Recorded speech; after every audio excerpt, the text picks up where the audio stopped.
कौन है जो तुम्हें रोक रहा है? कम पैसे, ज्यादा उम्र, कम फैसिलिटीज, ज्यादा टेंशन, पैसे की कमी। नवाजुद्दीन सिद्दीकी के बारे में जानते हो? उनके पास भी पैसे नहीं थे। 4-5 साल तक रात में जाग जाग कर वॉचमैन की नौकरी करी थी। उम्र ज्यादा हो गई। डॉक्टर पाल शिरोमणि एक ऐसा नाम जिन्होंने 90 की उम्र में पीएचडी करके साबित कर दिया कि उम्र कभी मायने नहीं रखती। कम फैसिलिटीज। हमारे missile man doctor APJ Abdul Kalam अपने पापा की हेल्प करने के लिए साइकिल से अखबार बांटा करते थे। ज्यादा टेंशन, तुमसे कई गुना ज्यादा टेंशन तुम्हारे माँ बाप करते हैं। तुम खुद ही अपने आप को रोकने वाले हो। तुम खुद ही अपने आप को रोक रहे हो।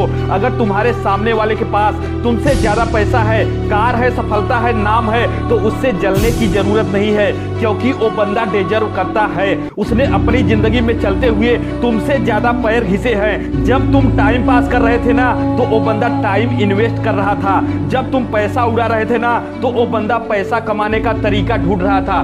जब तुम एक नौकरी ढूंढ रहे थे ना, तब वो बंदा हजारों नौकरी पैदा करने की सोच रहा था। जब तुम लाइट जाने के बाद सो रहे थे ना, तब वो बंदा मोमबत्ती के पास बैठकर अपनी आंखें काली कर रहा था। वो डिजर्व करता था। उसको भले ही किसी ने रोकने की कोशिश करी हो, लेकिन उसने खुद अपने आप को कभी नहीं रोका। यही फर्क है तुम में और एक सक्सेसफुल इंसान में। खुद अपने आप को रोको मत, बल्कि खुद अपने आप को रोक देने से रोको। जब लगेगी नींद आ रही है, उठ, मुंह धो के आ और 30 मिनट और पढ़। एक्सरसाइज करके थक गया, पसीना पोंछ और पानी की एक घूंट पी और एक सेट और मार। बैंक बैलेंस खत्म हो गया तो दिल से महसूस कर कि हिम्मत का बैलेंस कितना बचा है।